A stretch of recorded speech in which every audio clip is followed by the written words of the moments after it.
The shot was not long in coming from the weapon. And a green-tinged plasma beam immediately headed towards me. A bundle of energy of a bright green hue with thin threads of lightning along the course of the shot. Shot after shot rained down after me, while I immediately rushed away without wasting a single second. The shots missed, burning through the surface of the floor immediately, or objects that were unsuccessfully touched. This Arnold seemed to have broken loose, although if you look at it, he was as cold as a rock. "We have gone through so many options," said the head of the calving management in crisis situations, stepping on my heels. "Who can you be?" He fired indiscriminately, leaving holes and molten iron in the equipment. "The case is rubbish," I thought, hiding for a while in order to catch my breath. The last time I was so scared was in the cargo hold. The iron of the paneling was still dripping around me, and so far the floor was soaked only with someone else's blood. My thoughts were running chaotically in my head, trying to come up with some way out. But there are always risks in the game, and sometimes more than that. I decided to set myself up for the best outcome. As they say, it was not. And the winner has always been me, the amorphous one. It doesn't matter who gets in the way of history. I'll be greeting them, not Arnold. Bears, lions, wolves. Predators that we encounter in the media. They are portrayed as embodiments of terrifying violence. But this is not quite true. The bear is like a mountain, trying to suppress his aggressive gaze, while the tiger does not want to continue the quarrel and tries to run away from the scene of the skirmish. A real predator is a coward who avoids a fight, which he cannot do. Cowardly caution can be a hunter's factor. I remembered the carefree days of the past, when only a meter of computer connected me and this monster. Playing for Amorpha, I learned it by heart. No matter how strong the characteristics or information are, everything will fail if you are not careful. Suddenly, another charge of green plasma flew over my head almost a couple of millimeters away. He fell right on the exit door of this ill-fated operational room. Phew, one more moment and goodbye. And he's good. I snorted mentally and began to create turquoise-colored impulses. The heartbeat is stable. It was pretending that I was nervous a while ago. With the help of impulse, I decided to study the attacker in order to find at least some clues to further actions. Yes, it's still a pleasure to look at this gloating physiognomy. Didn't they tell you that guns are not toys for children? He looks like a child who is the only one in the sandbox who has a shovel, while others only have buckets. After analyzing me, he must have understood everything the other way around. He smells just like me. The smell of an experienced predator. Well, distraught. I again tried to sneak behind some building in order to catch my breath, exhaust him and think about everything. Another shot hit my hiding place, but not me. And this is oh so pleasing. The next blows melted the place of shelter, and I immediately began to run in search of another one. In fact, he only sees that I am running like a coward and feels his superiority, which overshadows his gaze. But if you open your eyes, it destroys the ship from the inside.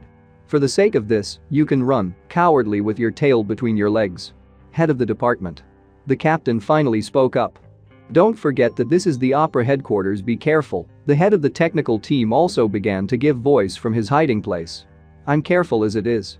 The head of the crisis management department only snorted, looking back at them.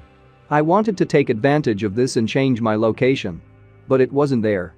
The brunette with the scar immediately noticed the movements and, sitting down on one knee, began his shooting again. That's a smart devil. Fortunately, I still managed to sneak through and overcome the open area without injury and his winning hits on my poor skin. Oh, you little rat. The head of the crisis management department gritted his teeth and immediately straightened up, standing up to his full height. This is a hoax. I thought, still probing everything with my impulse. This is the head of the department. Suddenly a dark-haired man with a scar spoke, addressing someone most likely by some connection. The monster attacked the operational headquarters on the bridge. All active troops are gathered here. A heavy burden.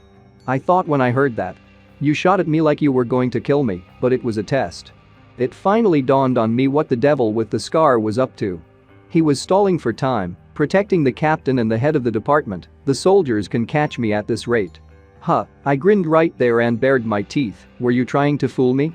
In any case, I thought, trying to look out and scout the situation, we need to finish this before the troops arrive. Suddenly I saw a bright red balloon with all sorts of indicators under one of the tables, and a wonderful idea came to me.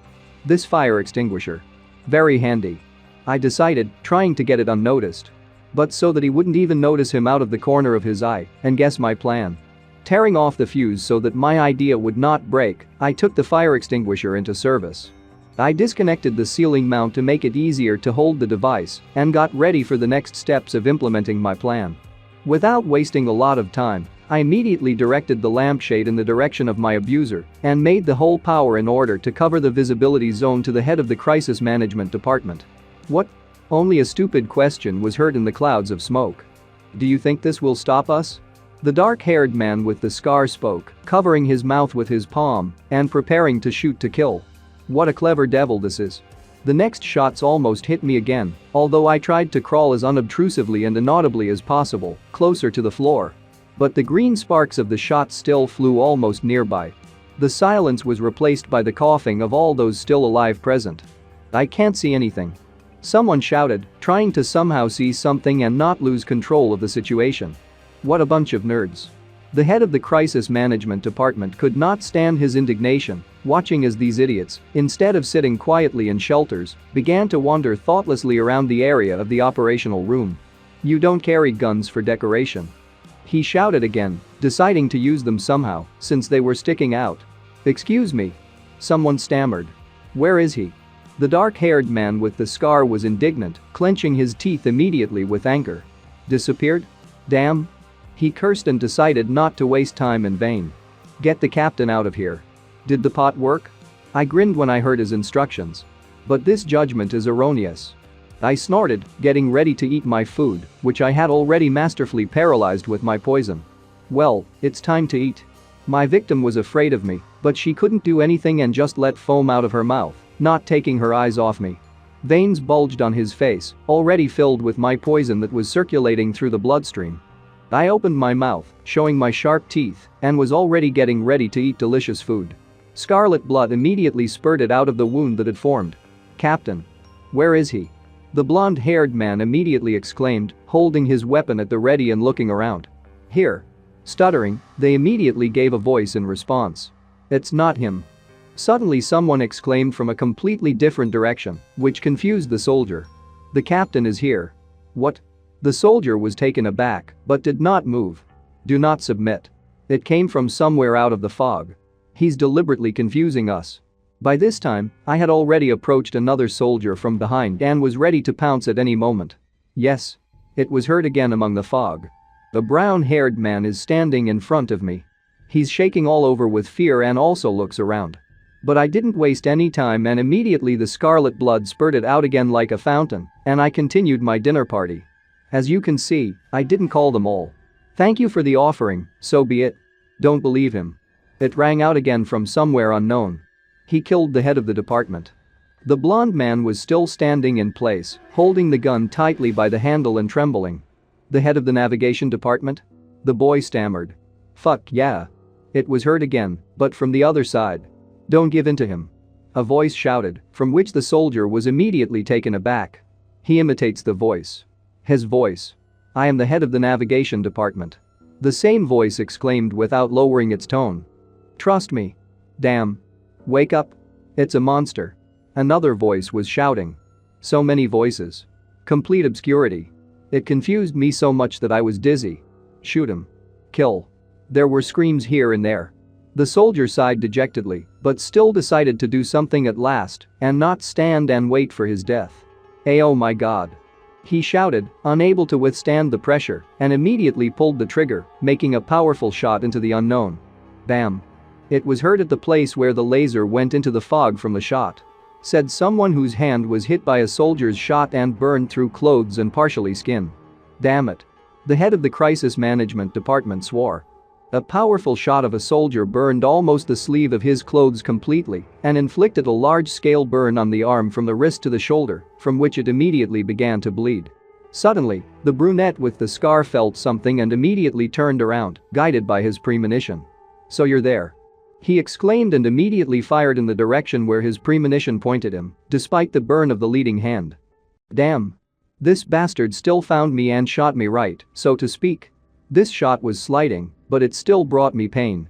There is no need to hurry me, and I immediately began to look for a place where I could quickly hide from this patient. He made me angry. He's like a cockroach in the kitchen, hard to kill and infuriating. An idea came to my mind, and I decided to finally use what was given to me a long time ago. I returned the function of wings to my body and immediately straightened it out. Without thinking for a long time, without wasting time and accumulated rage, I immediately rushed in his direction by diving from the air, which immediately puzzled him, as he did not know about my trump cards up his sleeve. A moment later, I finally blew off the head of this annoying cockroach that was spoiling all my plans. Blood immediately splashed out in a scarlet fountain, and the body lost control and began to fall on its back, releasing its weapon from its tenacious grip. That's all. In this fight, it was already predetermined who would emerge victorious.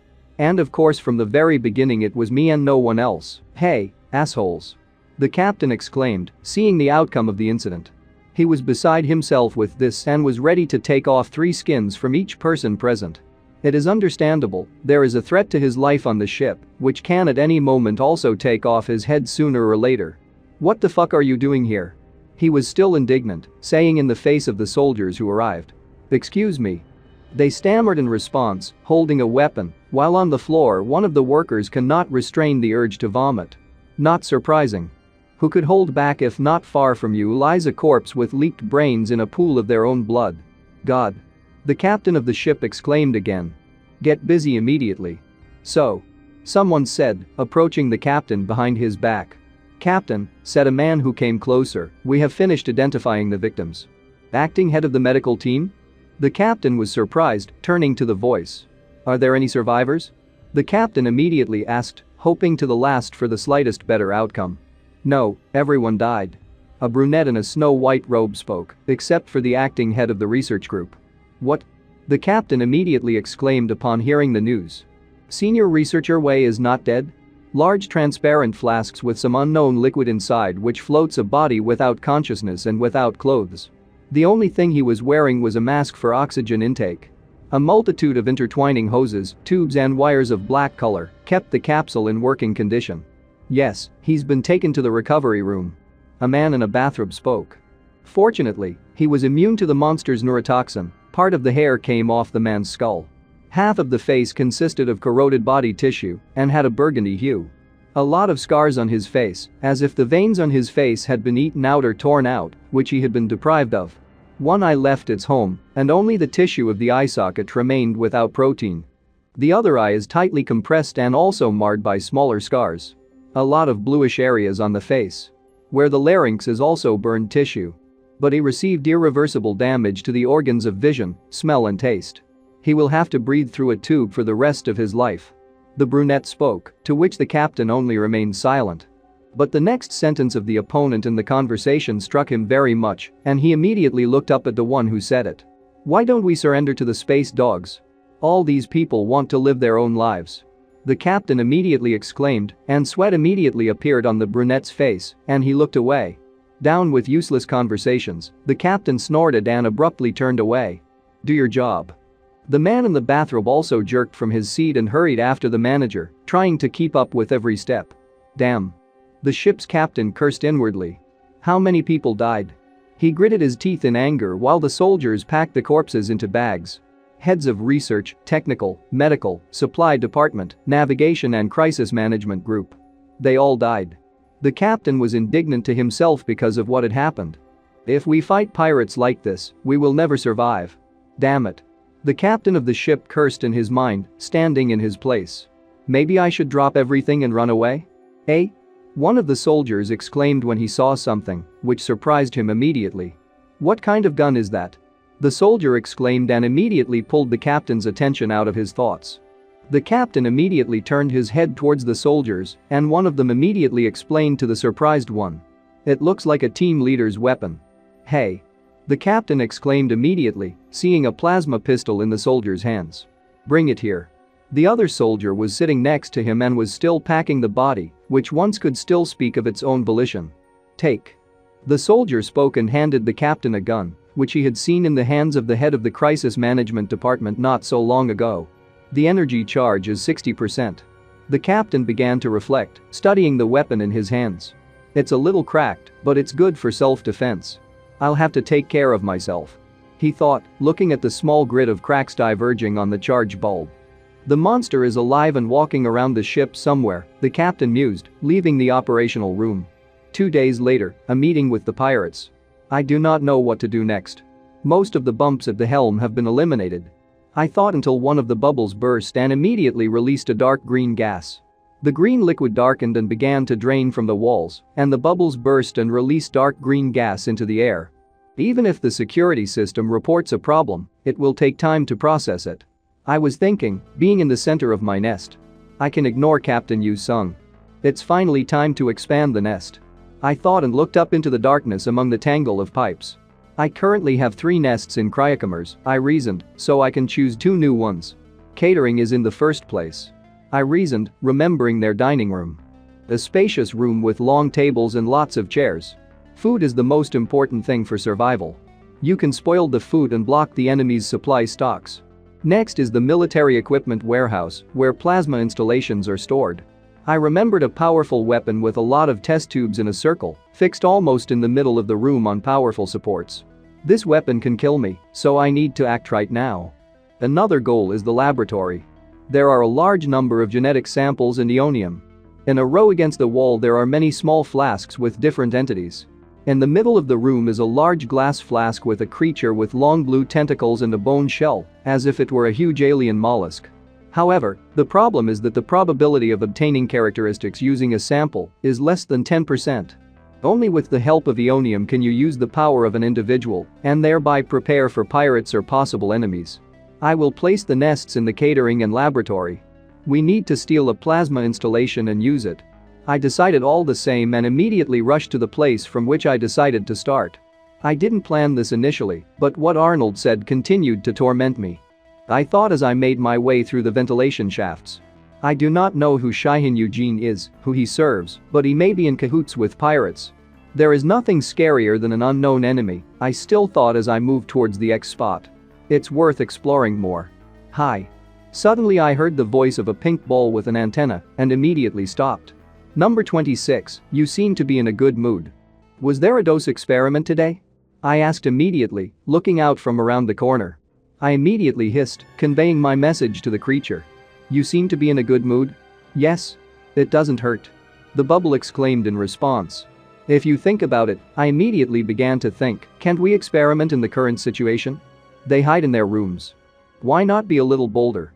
Nevertheless, I finally decided and moved forward. Suddenly, 3 bright scarlet lights lit up on the ceiling of the ventilation shaft. There was a ringing sound, and the rays immediately blocked my way further down the ventilation shaft. The bubble immediately tensed. Apparently he also heard this ringing. What are you doing? He immediately asked. Wait, I hissed back at him, not taking my eyes off the scarlet lights. The bubble only looked puzzled again in response. I waited for about half an hour, I thought, not taking my eyes off. But no one came. This clarifies the situation. I was thinking. You will no longer need to move with bated breath. I decided and immediately swung one of my paws. I knocked out the ventilation grate with a powerful blow and immediately hung in the room. Long time no see, uttering, making a hiss and turning his gaze towards the pink bubble in the flask from which there is a bunch of connected wires after he jumped out of the ventilation hatch. Yes. My little friend issued his voice in the form of an impulse. The color of your body says that you look healthy. I began to reason, studying my girlfriend. But if you stay here, you'll starve to death. Still, I came to a sad conclusion, not taking my eyes off the bubble. Take you with me? Nevertheless, I decided to ask this question and thereby make life easier for both her and myself. I wouldn't get used to it here, they wouldn't decide what to blackmail me with, because sooner or later they can raise all the cameras. Due to the characteristics of the bubble amoeba, it is not particularly picky about food and is immune to toxicity. The bubble seemed to have grown handles, she happily raised them in agreement with my thoughts. Therefore, you can leave it in the nest or take it with you. Do you want to leave here? I hissed, turning immediately to her and spread my short arms. Get out? Where to? The bubble was puzzled, as if not taking his eyes off me. Get out of the lab, I hissed back at her right there. Yes. I want to. The bubble exclaimed joyfully right there. Be careful, I hissed at her and immediately stood on all my limbs, choosing the right angle. Yes. The bubble immediately exclaimed in response to me. I quickly jerked towards the glass bulb headfirst in order to punch a hole in it. The glass wall of the flask could not withstand a powerful blow, and I immediately grabbed the desired object in my strong arms, for which I came to this ill-fated place. Thank you. Thank you. Thank you. The bubble amoeba rejoiced and immediately climbed onto my shoulder. She was so happy about what had happened, as if she was in a hurry to kiss me. Wait, I hissed back and lowered her to the floor right there. Where are you going? The bubble amoeba was surprised as soon as I began to move away from it, throwing it on the floor. I'll make a nest, he said in response, and began to inspect the area in order to understand how to do better. Having found the right place, I tried to collect the right amount of liquid and immediately opened my mouth and released this viscous substance. I covered every centimeter of the angle I chose, and the slurry kept flowing down from the walls and stuck, forming a network of woven ropes. They sometimes swelled and seemed to be covered with either large or not very large bubbles around the perimeter of the ropes. The bubbles swelled to their maximum size and immediately burst, releasing a dark green gas that is a not very pleasant smell for people. Now no one will be able to use the laboratory for its intended purpose. I thought, studying the painstaking work I had done. The ceiling, the walls, almost everything was covered with ropes of my viscous slurry that I fixed in this place. I'm hungry. I decided and immediately broke one of the flasks, grabbed the contents. It was nothing but a brain with eyes attached to it on thin ropes of vessels. Wow, it was blue-eyed. Cute. This living brain is tasteless. I thought, eating not the first brain out of a flask. It's like opening canned food. Instead of enjoying the taste, I'll have to think about the nutrients. I kept thinking, devouring the other inhabitants of the flasks, while the bubble amoeba was absorbing something on the floor. She eats well. I decided, watching her devour the leftovers, almost glowing with happiness. Suddenly, my premonition distracted me from eating and I immediately paused, listening to my premonition. They're coming to us. I immediately realized and immediately began to look around, deciding what to do and how best to act. One must be a soldier, I realized, roughly imagining going to this room, judging by the width of the step, and the other is a researcher.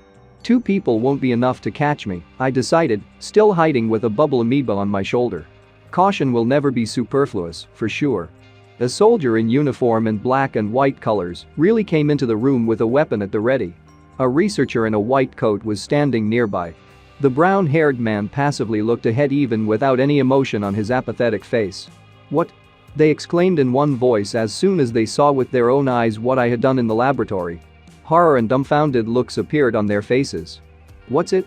They exclaimed haltingly, looking at the muck that was entwining the walls, floor and ceiling, thanks to my efforts. It's like the roots of something. Examining everything, the soldiers said, but they blindly did not notice how we were hiding around the corner and watching their reactions. Suddenly, the soldier seemed to sense my presence and immediately turned sharply in our direction, raising his weapon and ready to pull his trigger at any moment. Although his gaze became determined, sweat broke out on his face. I immediately rushed at him, not afraid of anything, as well as his shots with green rays of different lengths in my direction.